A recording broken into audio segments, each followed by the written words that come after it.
Come, come, whoever you are, wanderer, worshiper, lover of leaving, ours is no caravan of despair.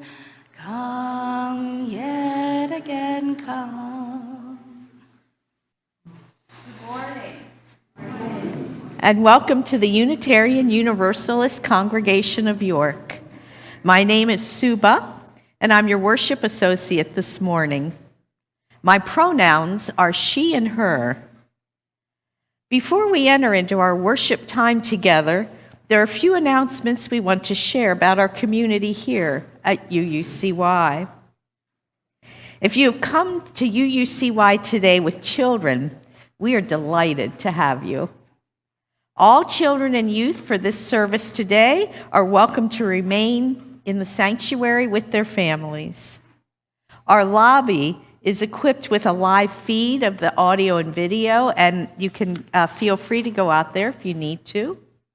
And our nursery is staffed downstairs during the service. Make sure to note our announcements that are listed on the back of the order of service page that you were given. Scan the QR codes with your phone for more details and information. So again, we are delighted to have you with us today. Whoever you are, whoever you love, we are glad your faith journey brought you here today. The mission of this congregation is to nurture a loving community, inspire lifelong spiritual and personal growth, and act for a better world. We welcome all of you joining us in person and online. And if you are joining us for the first time, we invite you to visit the welcome desk to fill out a newcomer card or send an email to welcome@uucy.org so that we might get to know you better. Now, let us mark this time made sacred by our presence by taking a collective breath.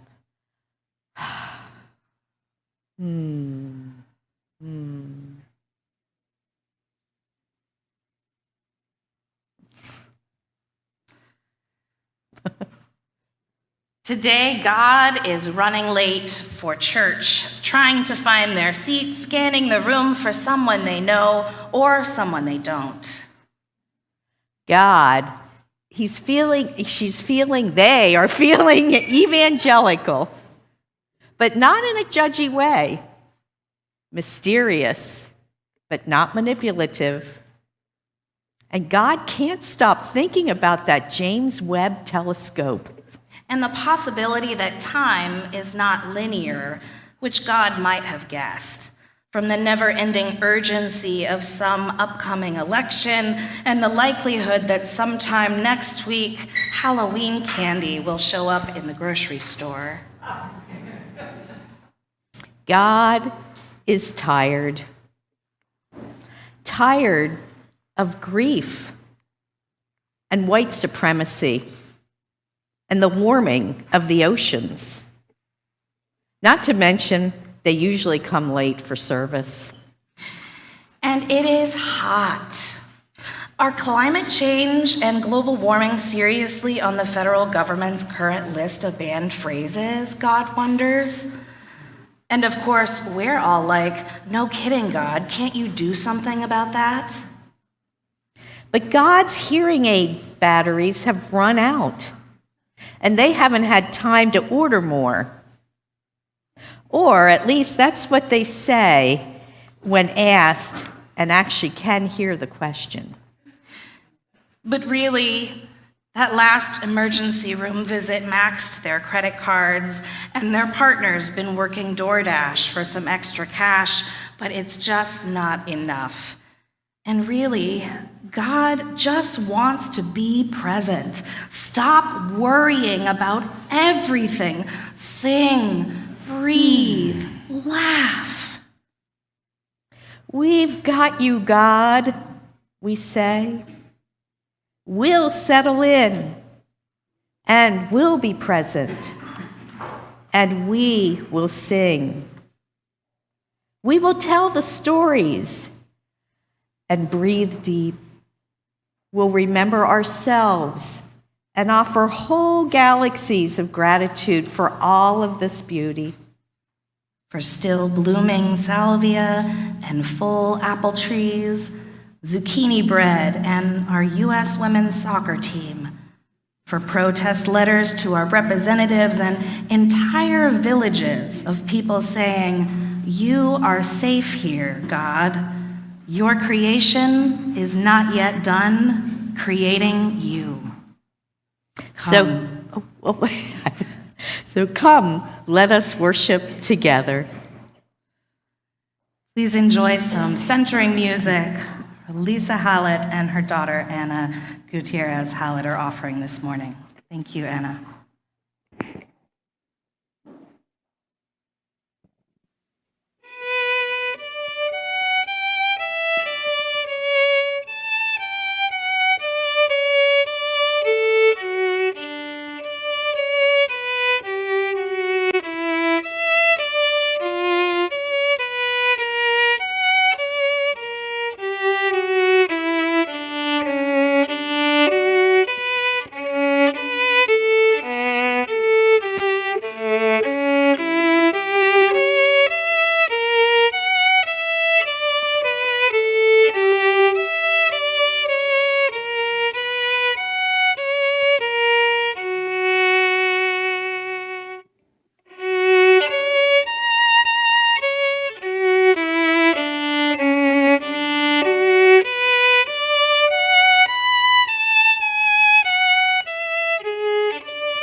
As we light our chalice this morning in the sanctuary, our symbol of our living tradition, those joining us remotely are invited to light a candle or chalice of their own.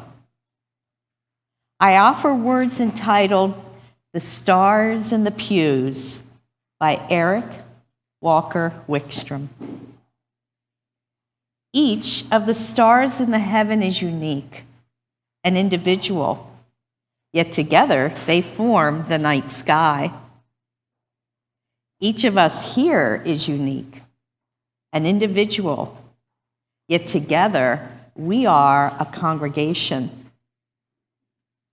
Each of our congregations is unique and individual. Yet together we are an association. For the stars in the sky, for the people in the pews, for members of our association, and in gratitude, we light this chalice. We now invite you to rise in body or in spirit to sing together our opening song, All Are Called, by Reverend Kimberly Debus and Kia Hartwood.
Nice job. I know it's hard to try new things sometimes, but I'm so proud of you. I wonder if there's anyone here who feels young in body or in spirit to join us on our rug this morning. Sue and I would love to share some time with you for this grocery theology day. We both love grocery shopping. Are we alone in this, or are there others who also love that? Yeah, couple? Welcome, welcome.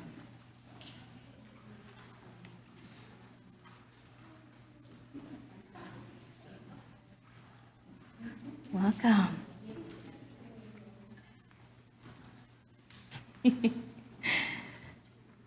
So recently, Reverend Christin and I got together to gab about grocery shopping.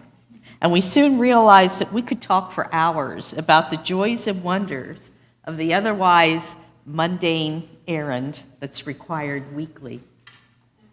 So there's an exercise we'd like to try with you. It's called I Could Talk About, where everyone is invited to share words or short phrases popcorn style to the prompt, I could talk about. So think about what could you talk about when it comes to grocery shopping? Different cheeses. Different cheeses. Yeah. Cheese. Too many choices. Lots of choices. Nutrition labels. Labels. I love that. Lists. Smells. Ah. Lines. I should make a plan. You can talk about planning. Gotcha. Is that the lack of planning? I could talk about The one thing you always forget forgetting things, yes. when you get home. Coupons. I could talk about alternative flours. As a person who eats gluten-free, I'm fascinated by the different things that can be turned into flour and then bread. So ingredients, maybe? Electronic checkout. Oh yeah, self-checkout. It's a scene. These are all sermon ideas, by the way. This was the point. Yeah. Donuts. What was that? Yes. Prices. How about you guys down here? What's What? local? Local, yeah. How about how do I make a meal from all of this? Picky eaters. You could talk about picky eaters. Is that what I'm hearing?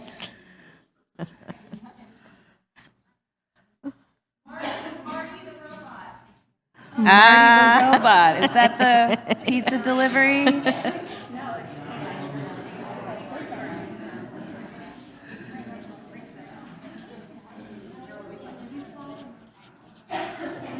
Whew.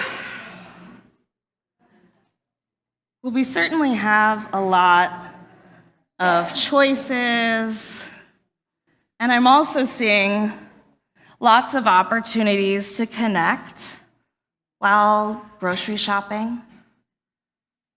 Yeah? Or disconnect. Do you remember how we wore masks over our noses and mouths? And some people still are. And stood 6 feet apart from each other. Yeah. I don't think I'll ever forget that. I think for many of us, it really changed the way we are in public. Many of us missed being able to see each other's faces and have the casual conversations that often can emerge in the checkout line or the middle of an aisle with a perfect stranger. I could talk a lot about how grocery shopping used to feel like a fun errand before COVID, but even now, it sometimes feels out of my comfort zone, not to mention the impact of learning more about ethical and unethical production or manufacturing practices. All of that has my choices impacted. Nothing is simple anymore. I find, though, that coming from a place of gratitude and reverence can completely transform the act of grocery shopping for that perfect pantry item into a search for something greater than myself. It's a chance to take a leap of faith and try something new.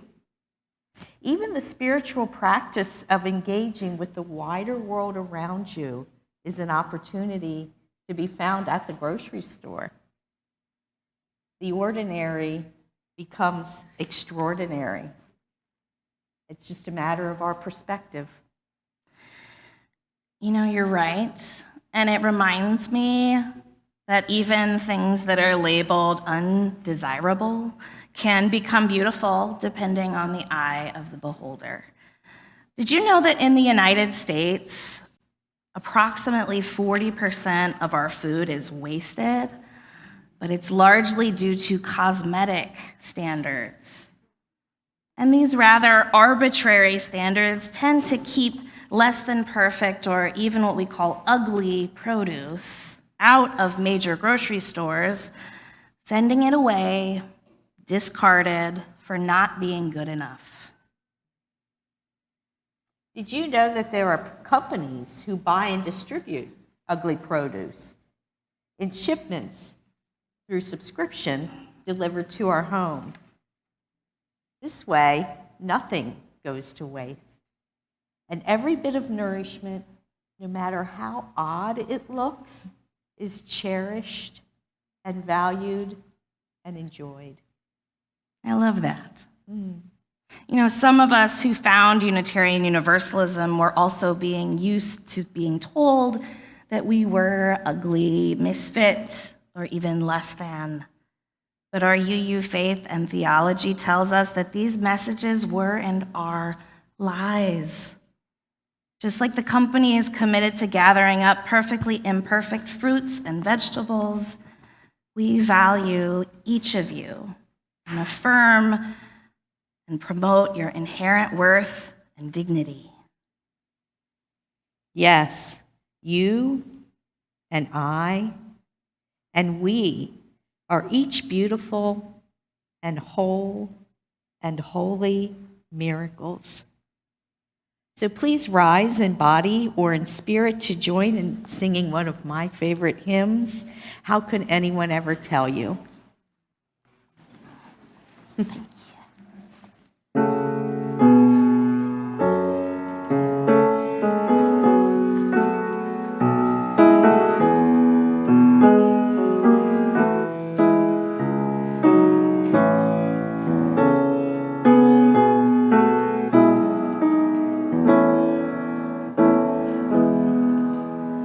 How could anyone ever tell you you are anything less than beautiful?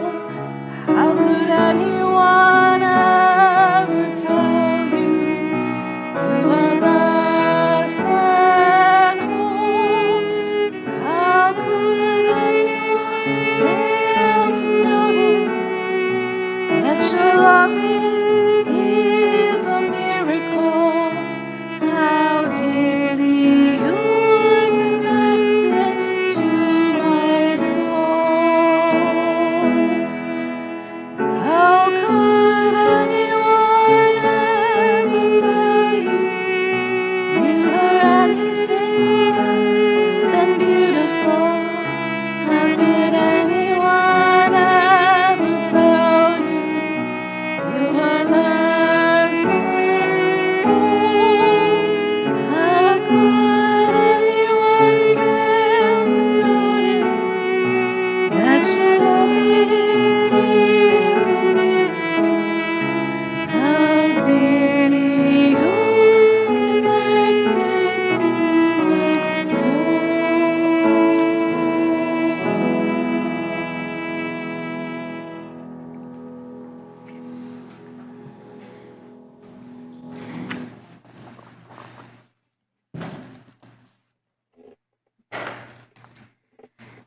We dedicate time in our service each week to address what we call matters of the heart.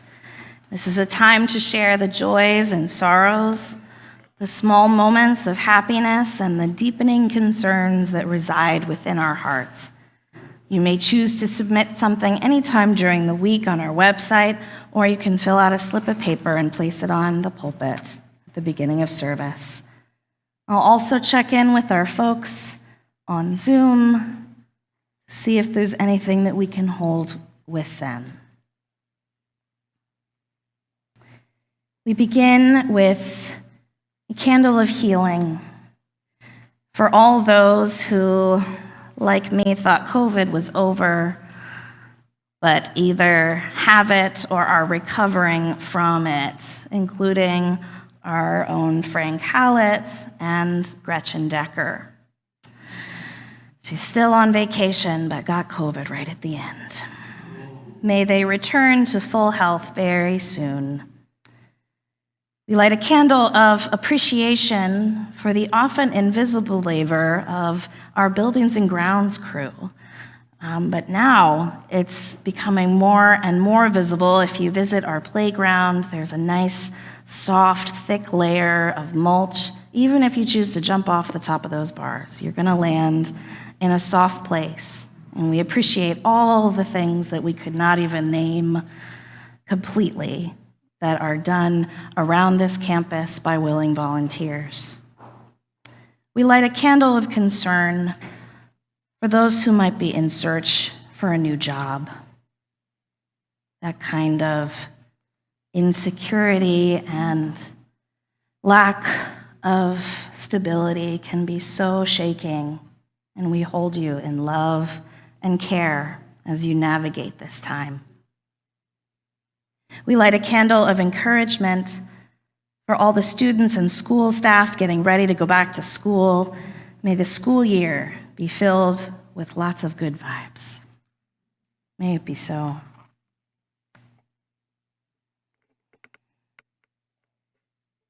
We light one final candle this morning for all that remains unspoken within our hearts. It may feel too large or too small to share. You may not be ready to hear it read out loud, but please know that this community holds you and holds these things with you in silence, even if the words never come. We honor all that we carry with us and know that the flame of our faith kindled here resides within us also at all times. So may it ever be, and amen.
Thank you so much, both of you, for sharing your gifts this morning. And thank you all for choosing to spend some time here together today. I'm so glad that you've decided to join me to explore what it might mean to do grocery theology. Let's start with theology first, and then we'll get to the grocery stuff in a minute. Theologian Dr. Damian Wheeler urges that theology is not simply God talk, but critical inquiry into whatever we take to be ultimate, sacred, and transcendent. Said another way, theology invites us to consider the questions: what is within us? What is between us or among us? And what is beyond us? Some of you may have taken the adult religious education class Donna Alcorn and I co-led last spring around building your own theology. And some of you may be on your own personal journeys in search for truth and meaning across the vast array of sources available to us. Our mission here at this congregation is to nurture that loving community, inspire lifelong spiritual and personal growth, those journeys we're on together, and to act for a better world. So as we journey together today along the metaphorical aisles of a spiritual grocery store, may we roll our sacred carts in a spirit of curiosity and wonder. Now, Unitarian Universalist theology is not like grocery shopping if we wander the aisles aimlessly browsing, if we cherry pick things we like while discarding the rest, if we think our choices don't matter or that anything goes, and if we hang around that metaphorical market telling other people our opinion on their choices. It is not like that kind of grocery shopping. Congregationalist minister Lillian Daniel wrote a sharp critique of what she calls private theology when she says, being privately spiritual but not religious just doesn't interest me. She says there's nothing challenging about having deep thoughts all by yourself. What is interesting is doing the work in community, where other people might call you in on your stuff or disagree with you. If you have ever said or heard, I'm more spiritual than religious, I don't blame you. I think I've said it too. But that was probably before seminary and before becoming ordained in the religion of Unitarian Universalism. It's really my duty as the minister and the spiritual leader to remind you that Unitarian Universalism is indeed a religion, a living religious tradition based on shared covenant and promises and shared values, rather than doctrine or creed that was written down and that we follow. So if we're going to embark on grocery theology, I invite you to engage with the idea of meaning-making in community. Again, how do we explore not only that which is within us, but that which is between us and also beyond us? So back to our theological shopping cart. I would say UU theology is like grocery shopping in that we believe in the freedom to choose for ourselves. We believe it matters what we choose. We value diversity and difference over uniformity. We practice a living tradition that evolves and changes as we learn more about how to be better humans. Ted Resnikoff writes that to become a Unitarian Universalist, you make no doctrinal promises, but you are required to do much more. You are required to choose your own beliefs, your promise, that is, to use your reason and your experience and the dictates of your conscience to decide upon your own theology. And then you are asked to actually live by that theology. You're asked to take your decision, your chosen faith, very seriously. Said another way, I think he's saying that spiritual discipline invites us to go deeper than spiritual bypass. So spiritual bypass is a term coined by American Buddhist psychotherapist John Welwood, who refers to the tendency to use spiritual beliefs or practices or experiences to avoid confronting difficult emotions like psychological wounds or unresolved personal issues. It's a form of avoidance where individuals use spirituality as a shield rather than a tool for genuine growth and healing. UUs can be guilty of spiritual bypass when we overlook or justify hurtful behavior in the name of tolerance and forgiveness, rather than addressing the harmful behavior directly and setting healthy boundaries. You may have noticed that my email signature says good vibes, but not good vibes only. The first version functions as a blessing, I hope, while the addition of that qualifier, good vibes only, hinders opportunities to process complex emotions that lead us to genuine transformation and growth. And that genuine transformation and growth, I think, is where the best vibes live. True spiritual growth involves facing and integrating the full spectrum of human experience, including the difficult and painful aspects, both within ourselves and in the world. If we are to undertake the spiritual discipline of grocery shopping our theology, stocking our spiritual pantry with staple ingredients, we will ultimately run into complications. Our newly adopted UU shared values places love at the center, but it's much more than a slogan or an attractive graphic. It's a way of life and a worldview, and it's a choice we make every moment. So what's the difference between choice and cherry picking? Love does feel awfully good as one of those things we can pull from various traditions and make our own. Well, the colloquialism of cherry picking typically refers to the picking and choosing of things that suit us, often ideas that confirm our own biases. A theology professor once told me that you can prove anything with the Bible and Shakespeare. Just find a line, pull it out, and it'll work for you.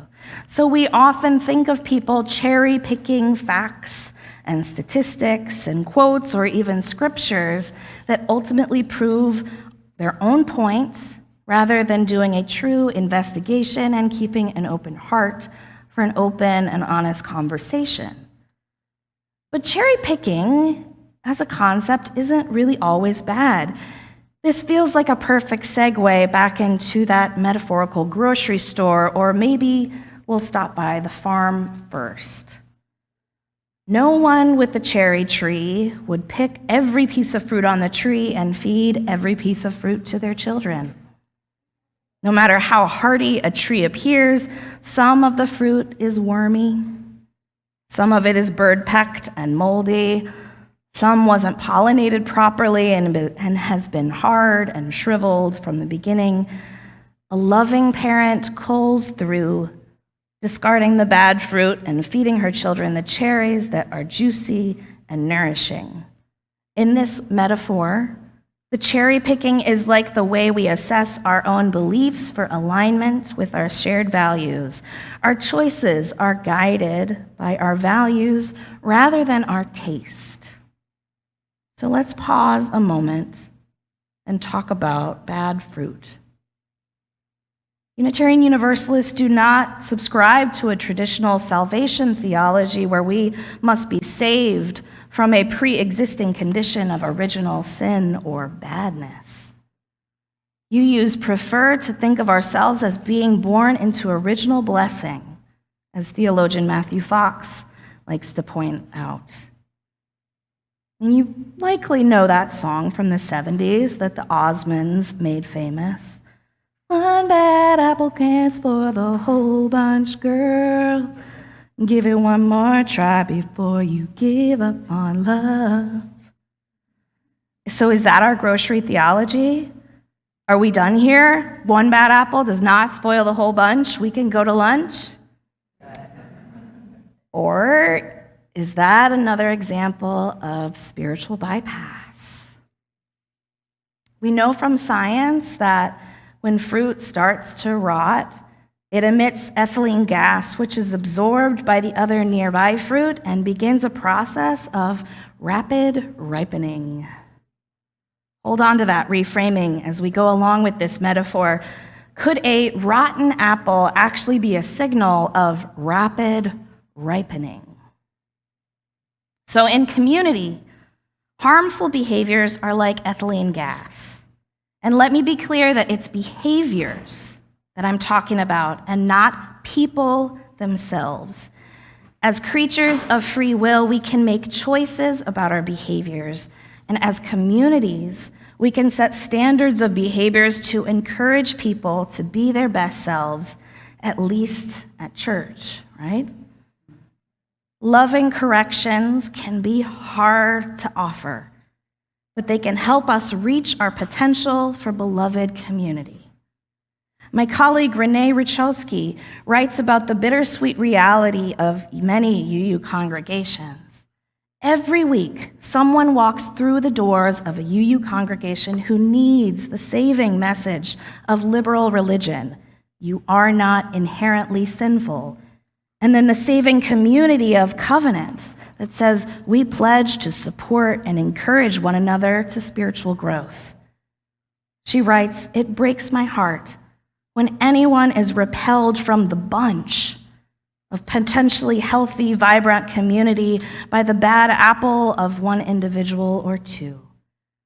But it happens in every community, despite our best efforts. We want the Osmonds to be right. We don't want to believe that harm always spreads. We don't want to give up on love, and I don't think we should. But it's not easy. It's so uncomfortable and downright hard to speak truth to power and call each other back into right relationship. We often even enable them with well-intentioned excuses or explanations. Again, cue spiritual bypassing to avoid those hard moments. We may reference our shared values of inherent worth and dignity, but we don't always fully embody them, especially when we suddenly find ourselves miles away from our comfort zones. So we are called, in this moment, to build resilience and strength for those moments of inevitable human weakness by building relationship along the way. In her book on community organizing entitled Emergent Strategy, Shaping Change and Changing Worlds, author and activist Adrienne Marie Brown echoes Stephen Covey's famous claim that change moves at the speed of trust. One of the core principles detailed in Emergent Strategy urges this message: move at the speed of trust. Focus on critical connections more than critical mass. Build the resilience by building the relationships. Brown later added in an interview, if you don't move at the speed of trust when you're at the size which you can, then it all falls apart when it gets bigger. Covey calls this a low trust tax, where literally everything is being taxed off the top. Where trust is low, everything takes longer and costs more, mentally, emotionally, and even sometimes financially. But the good news is that the opposite is true as well. When trust goes up, everything happens faster and everything costs less because trust has been established. If we revisit the metaphorical bad apple scenario, yes, it's true. There is risk that the other apples might very well be impacted by the harmful behavior and rot, but the health of the other apples matters a lot when it comes to the outcome. It's a good example of both and theology, both and. When we sense conflict, we might recoil at first out of discomfort, but with some time, we might also think of it as a rapid ripening experience. Rather than only being a crisis, it could also be, adding the and, an instance of harmful behavior can call us to care. Another principle of Adrienne Marie Brown's emergent strategy is that what you pay attention to grows. Given that perspective, how do we respond to a signal of rapid ripening? What needs to be given some space? What conditions need to be addressed or adapted to manage or mitigate the effects? What or whom needs to be tended to? Scientifically, removing the bad apple from the bunch does not necessarily resolve the problem. The visibility of that bad apple may have been actually a symptom of a larger problem that is much more pervasive. The same is true in community. Strategies such as removal or dismissal, canceling or shaming always fracture communities rather than transforming them. This logic oversimplifies harm and leads to collective harm instead of resolution. Like a healthy bunch of apples, a strong, self-differentiated, well-functioning community can delay or reduce the impact of that rapid ripening. But it's not immune. If left untreated, it can become decay and it can spread. So, dear ones, as we navigate the many aisles available to us, filling our sacred carts with pieces of wisdom to guide our spirits home to beloved community, may we hold each other with the love and respect needed to call each other home. May we approach one another with curiosity and hope. May we commit to the spiritual discipline of doing no harm just as intensely as we commit to the spiritual discipline of repair when we inevitably do harm anyway. May we remember that we need each other, that we're all part of one body, inextricably linked and bound together by a love that does not let us go. A love that does not let us off the hook. A love that it does not say, I need you to be saved from your original sin, but instead says, I love you. I need you to survive. Blessed be. May it be so. And amen.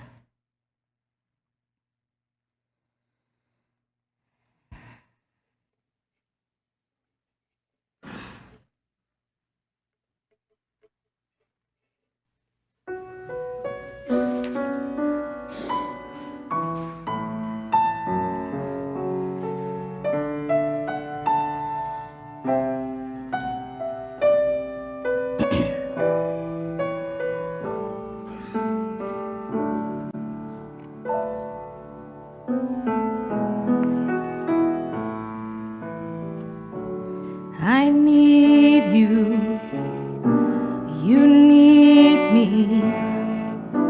We're all a part of one body. Stand with me, believe in me. We're all a part of one body. With open hearts we share what life requires. You are important to me. I need you to survive.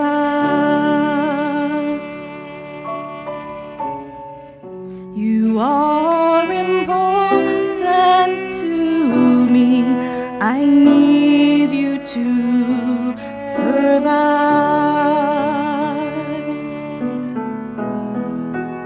If you're starting to hear it, you can join me. I need you. You need me. We're all a part of one body.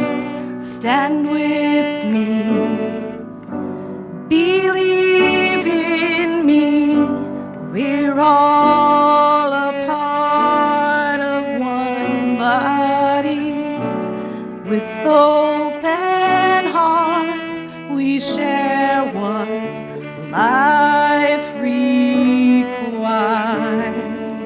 You are important to me. I need you to survive. You are important to me. I need you to survive.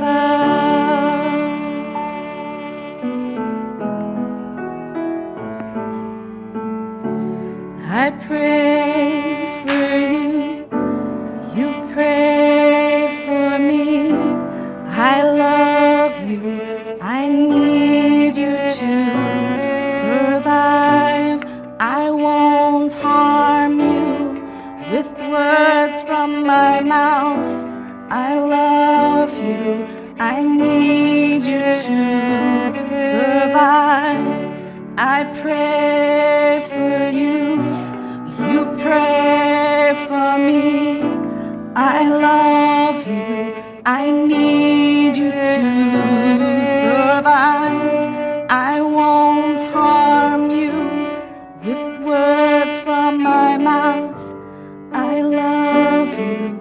I need you to survive. We rise as one, so every soul may thrive. You are important to me. I need you to survive. You are important to me. I need you to survive.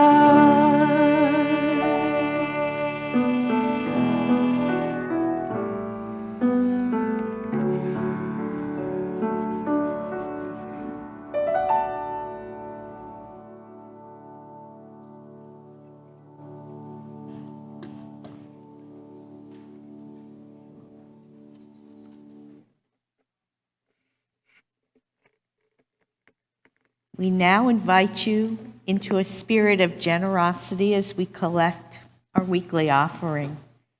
Each month, we commit to share our offering collection with a community organization that upholds our values. Our Share the Plate partner for August is UU Justice PA, a program of the Unitarian Universalist Justice Education Fund. Their mission is to pursue justice by voting, advocating, and making just public policies within Pennsylvania. It is supported by over 40 congregations in Pennsylvania and has 7 justice teams. Our ushers will now come forward to collect the offering. If this is your first time visiting us, please feel free to let the basket pass you by. Your presence is our gift today.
Thank you.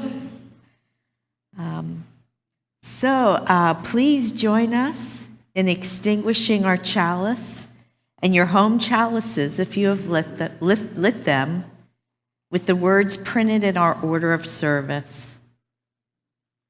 We extinguish this flame, but not the light of truth, the warmth of community, or the fire of commitment.